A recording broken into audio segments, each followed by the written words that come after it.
Hello,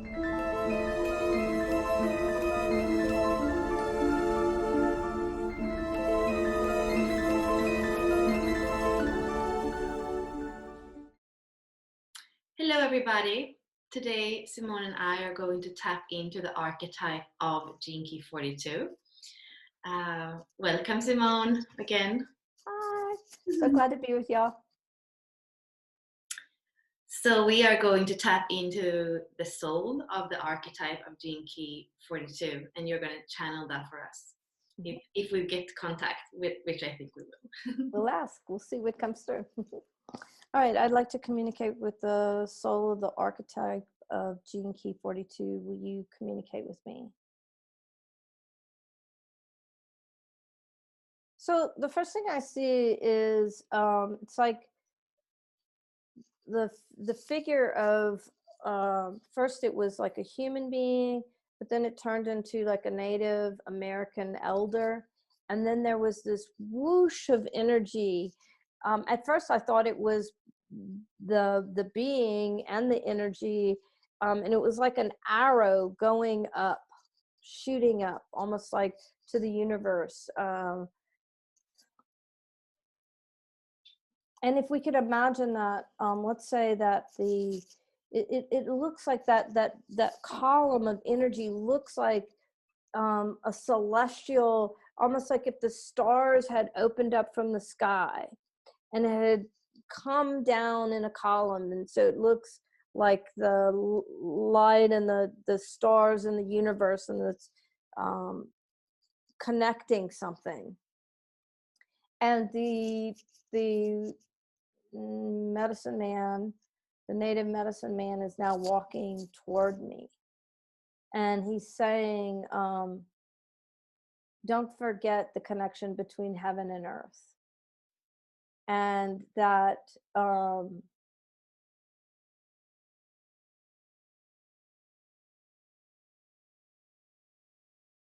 he's saying it looks like a connection because the way that you see it in your mind is distinct. He says you see the column of light, the heavenly light, coming down like into the bowl of Mother Earth, and you see those as distinct. But he says the light of heaven, the celestial, the universe, is in Gaia. And then he shows me, like the ball of Gaia, and then it's like looking at Gaia from space, and we see the green and the blue, the big blue marble. And it's like I see that, but inside of that is like heaven. It's like the universe. It's the celestialness inside of Gaia. And he's saying it's not separate. It's all in there. And he says the true medicine is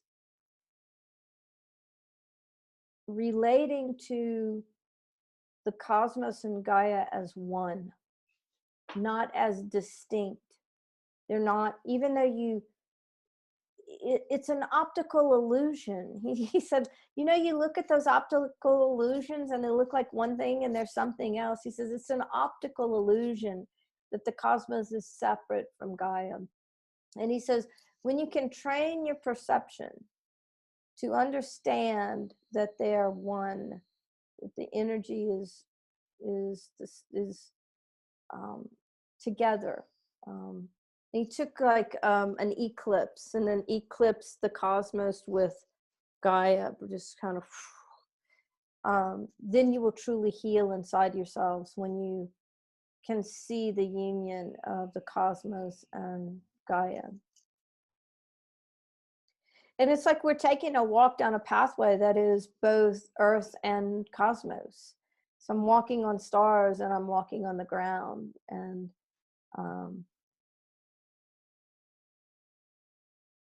he's walked me to this great, it feels like a lake that's blue, but that this lake somehow opens up into the universe. Into the oceans, but it's a real defined area as opposed to looking out at the ocean and it seems so infinite. It's a defined space, and it's like it spills into the ocean. and it's very, very blue. And it's the same blue as the night sky. Again, there he is, he's showing, us, and it's the same. So just imagine that really beautiful blue, it is the night sky, it's the waters of the earth. And it's like we're going into the water.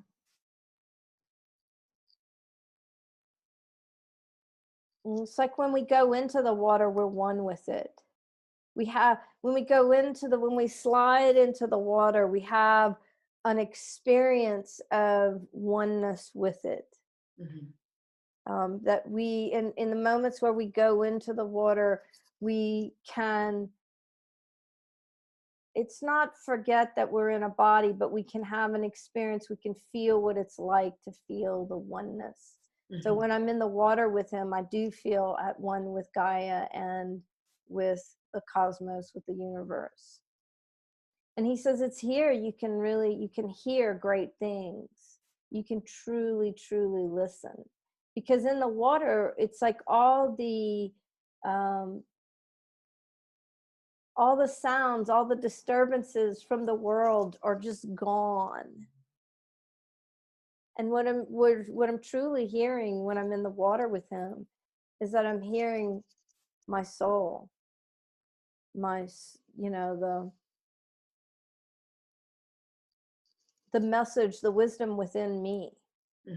And he's saying, if each of you went into the waters of your own souls and truly listened, when you come back out into the world, it's like so much is silenced. Once you go into that space and you've truly listened, heard, when you come back out, all the noise of the day-to-day world is, so much of it is just silenced. It's like you cut through with laser vision, laser hearing just stops. And so when he brought me back out of the water and we're in the world, I'm so surprised by how much stillness, how much more quiet everything is. And he says, the more you can experience the stillness of you, the more you bring the stillness of you into your experience on earth. And he says, if I have a overarching message for you, it is to allow the stillness to permeate all you do. And in the stillness is the clarity of consciousness. And when you have the clarity of consciousness, you can embody it as you walk the earth and cosmos. So it's as you walk the earth and as you walk the cosmos, it's all in one. And he says, that's what I would wish to leave you with today. The stillness of the self. The oneness of all. So much love just flooding through. It's like I can feel him wanting that for all of us. This stillness and clarity and truth.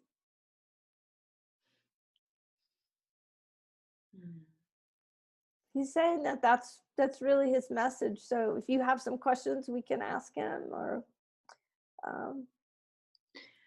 well, I was just wondering, it's a coding of life and death, and I guess that there is some kind of acceptance in that.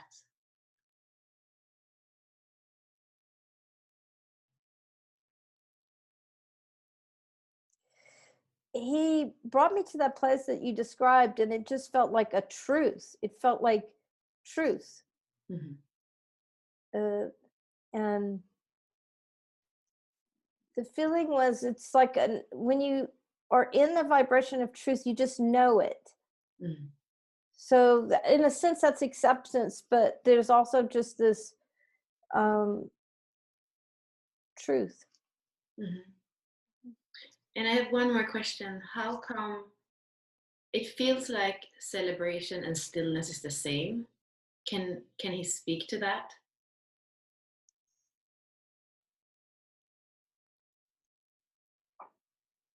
He says, not quite, but there is a resonance. And he showed me like some lines coming over each other, like this. So he says there is a resonance of that within each, but it's not quite exactly, you know. He's saying it's the experience of the resonance. He says, well, he's kind of laughing. He says it's all one, of course, right? But he says that you can actually tease out, you know, like experience the resonance of each of those. And he says there is a connection.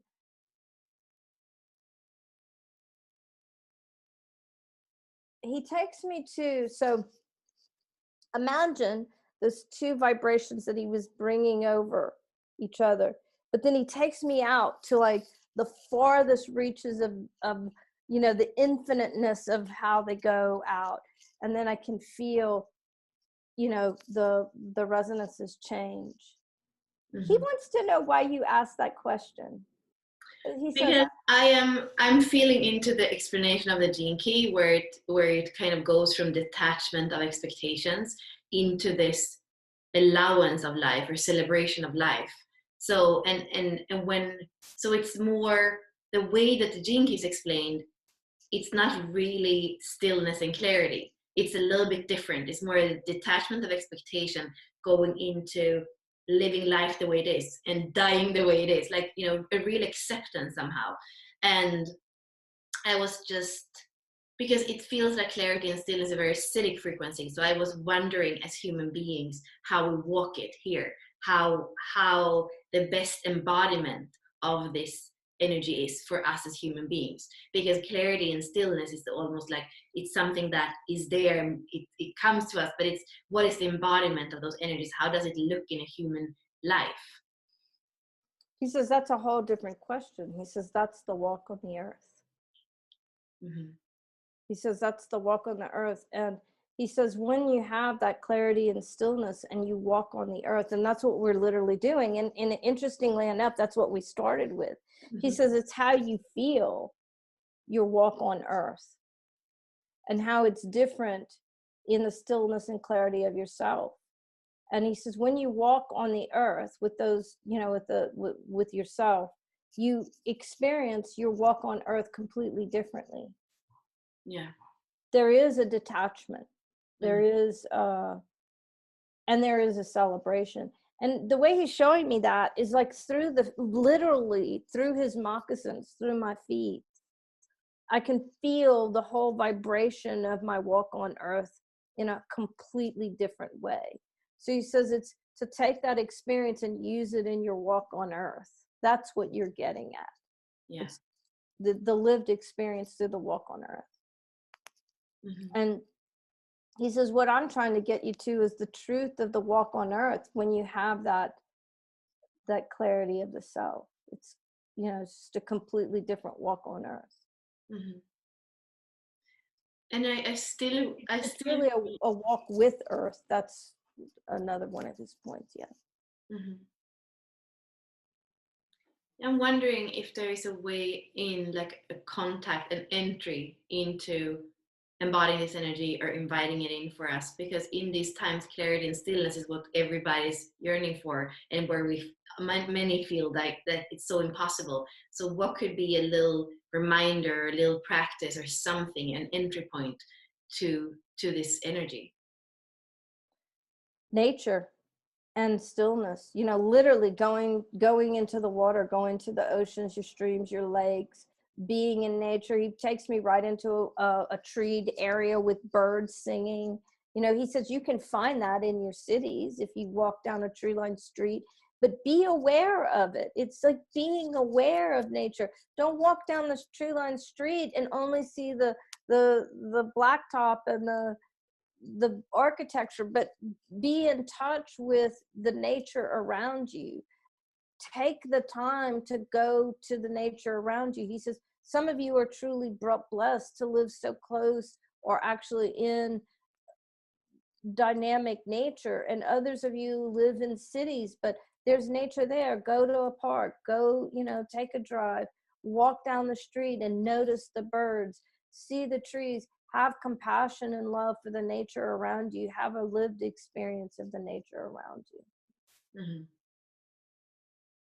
Yeah.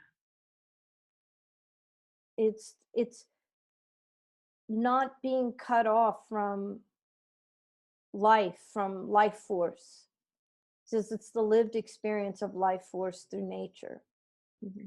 And isn't it interesting how right now, many of us are like have locked down in our homes, and maybe we don't even have plants. It's and to see how maybe just the little walks that I do in my neighborhood, where there is like a little lizard running on the street, and there are birds, and just that is a reconnection. And if we're in between four walls, we often miss that. So yeah. That's, he says, to have some soil, to have some plant or flower in your home is, that in itself is an incredible meditation. Mm-hmm. So.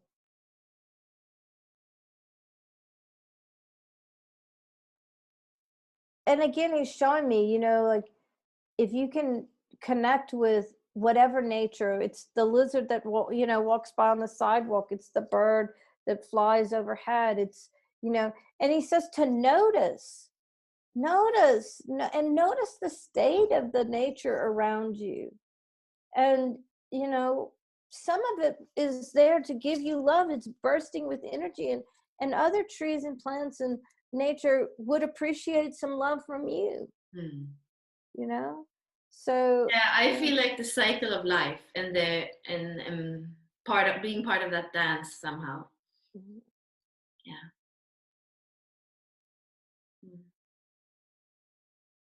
It's like he takes me into trees and plants, like I'm actually living, takes me inside of a plant, of a tree, and the worlds within nature, like the worlds within each part of nature is just incredible. There, he's showing me that we look at a plant or a flower or a tree, and we see a tree, and we may not have the experience that within that life force there's so much other life force. There are worlds within the worlds of that tree, plant, whatever it is. And to even just be aware of that, even if you don't have a lived experience of that, to stop and look at a tree or a plant or a flower and acknowledge it, and then to acknowledge that you understand that within it, it's not this isolated tree on a street, it's not one little lizard running across, that within that life force there are worlds within worlds, just like the cosmos is in the earth, it's so too is it in each being. And he says that when it's great to just connect with the nature in any way you can, but if you want a multi-dimensional experience, if you want to expand or fractalize your experience of nature, to be aware that within nature there is also a universe of nature. Yeah, this is kind of macabre, but I was thinking this week about how much we see life all the time, and we're reminded of life, but it's not very often we see death. We don't see a lot in my life, like we don't see a lot of dead people, and an animal maybe sometimes if a car has run over it, but it's almost like we are over focusing. The same thing with the senses, what I often feel, we are over focusing on the visual and we're forgetting the other senses. And almost when it comes to life and death, it's like we are over focusing life. So we're not appreciating death, we're not appreciating yin and yang, it's like there's this over focus on one, and then suddenly the dance is disrupted because we don't have both sides. Well, that's why he's saying, that's why I was saying to you, when you're on your walk and maybe you're in the city and you come to a tree that is not looking so nourished, to have it engage, to acknowledge it, and to send love to the tree. Thank you for living in this really hard environment. I appreciate you and I send you love. Just the intention to send to give to it, you know, for everything that it's given is life-giving, and it is an acknowledgement of, um he uses the word deterioration, you know, the breaking down of life, you know, the deterioration. Yeah. Yeah, Which I is guess. not a good or bad thing. He says it's not, it's just life cycle. It's not a good or bad thing. It's like acknowledge the whole life cycle. Exactly. Mhm. Yeah, and I see that as for us as human beings, I have Jinky 1, which has entropy as shadow, and how easy it is to push away, you know, when there is no creativity, when there is depression, when there is, like, it's so easy for us because we are almost wired to feel like it has to be light, it has to be life, it has to be, and then, but then the cycle, nothing can spark all the time. That's just not how nature, or like, that's not how existence work.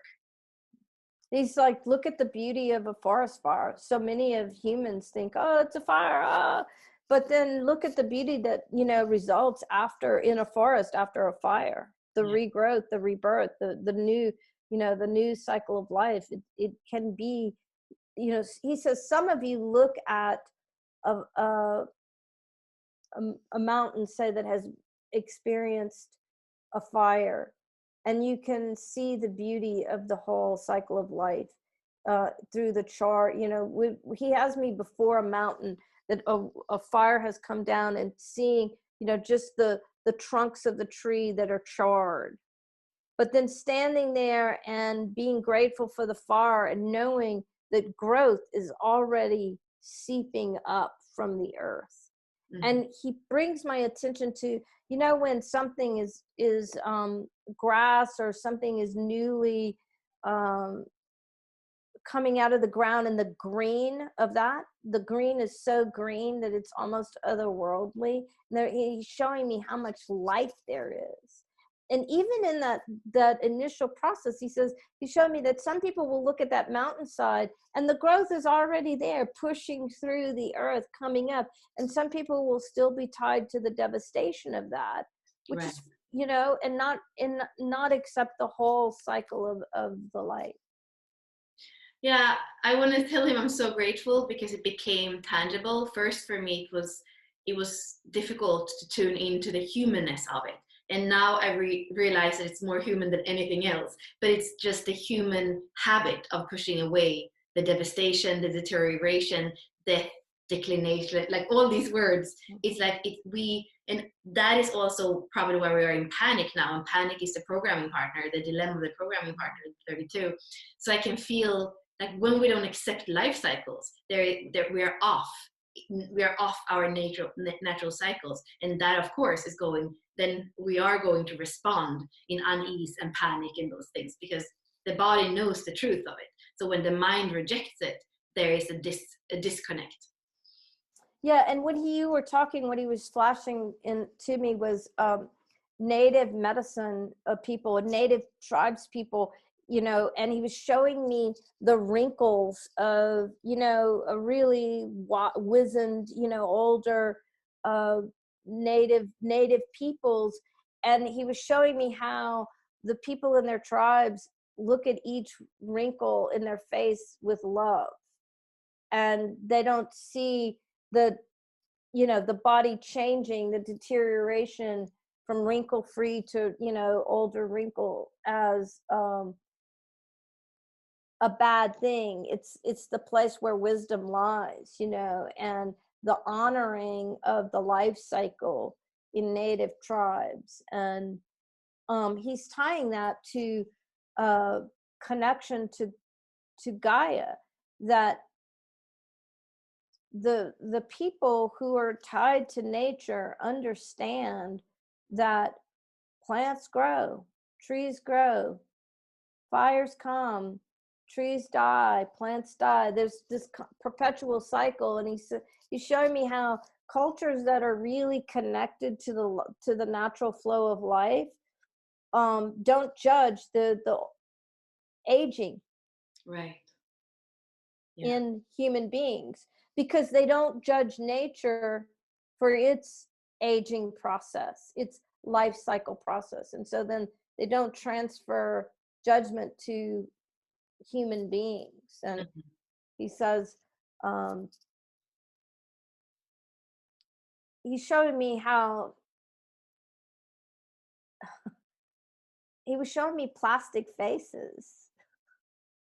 He was showing me, you know, that there's a trend of not honoring the life cycle of human beings, Mhm. and seeing the beauty in the cycle of life within a human vessel, that it really is a beautiful thing. Yeah. Mhm. There's really a softness when he's sharing that with me and I'm watching all the images. There's such a softness to, it's like the acceptance of life cycle. Yeah. And he's showing me how when we don't accept the cycle of life, it's like there's a pushing against it. And that creates a tension that is hard and hard to be with. Um, It's so interesting. I was just looking up in the I Ching. So we were speaking about the 51 last week, which is thunder over thunder, and we were speaking about the fire. And now actually we can see how they are moving on, because now we have the 42, and that is wind over thunder. So it's almost like, you know, we accepted the fire, the thunder is still under there, but now the gentle wind comes and it sees it, and instead of judging it, it actually kind of caresses it. And if we could do that when something has decayed or something is, you know, if we can use softness and gentleness in the wind to caress it instead of judging it, like what would that change? he got so happy when you said that. I mean, so happy. It was like he really truly got what he was trying to say. And then he brought me to an image of images of wind and how the wind going through the trees. And he's showing me, he made me feel in my body the delight that we feel when we watch the movement of wind through the trees. And he goes, of course, some people, when the wind is really intense, some people resist. It feels hard. You know, they're not so willowy in their, you know, but he says there is a delight to watching the wind in nature. Yeah. Um, Yeah, and it's also beautiful that the first thing we came from was the clarity and the stillness, and the wind over wind is the 57, which is gentleness and clarity. Like it's clarity is the city, and but it's all about gentleness because it's wind over wind. So there's also somehow how that energy came in. It wasn't there in the 51. It wasn't there when it's just thunder, but now that clarity, that stillness, that softness comes in and caresses. So, and how it's really somehow the elements, I feel, was what he started with, and the elements are kind of telling us the story of of this energy. so he literally was handing me moccasins to give to you, like to walk the earth in your moccasins. So, and I'm asking him, is this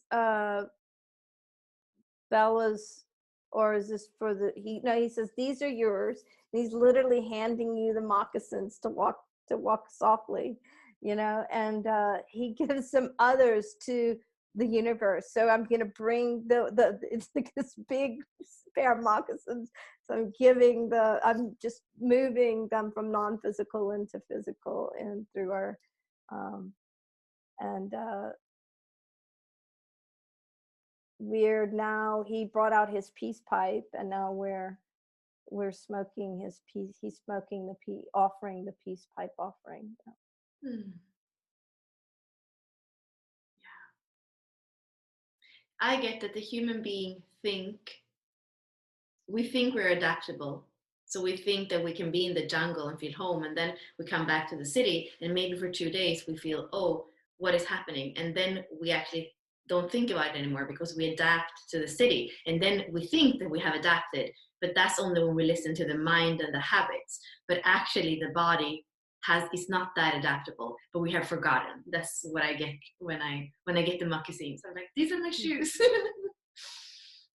He says, indeed. Yeah. Yeah.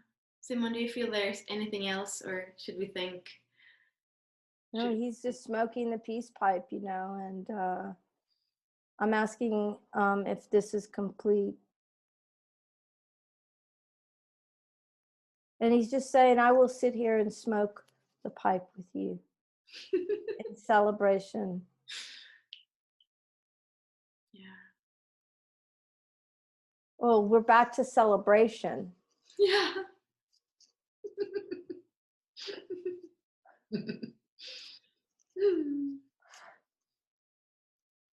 I'm asking him if there's anything more, and he said, "This is it.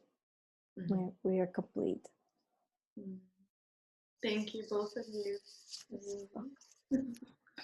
He just nodded, and I'm saying goodbye and thank you. And now he's just walking into the sunset. So we're complete. Thank you. You bet.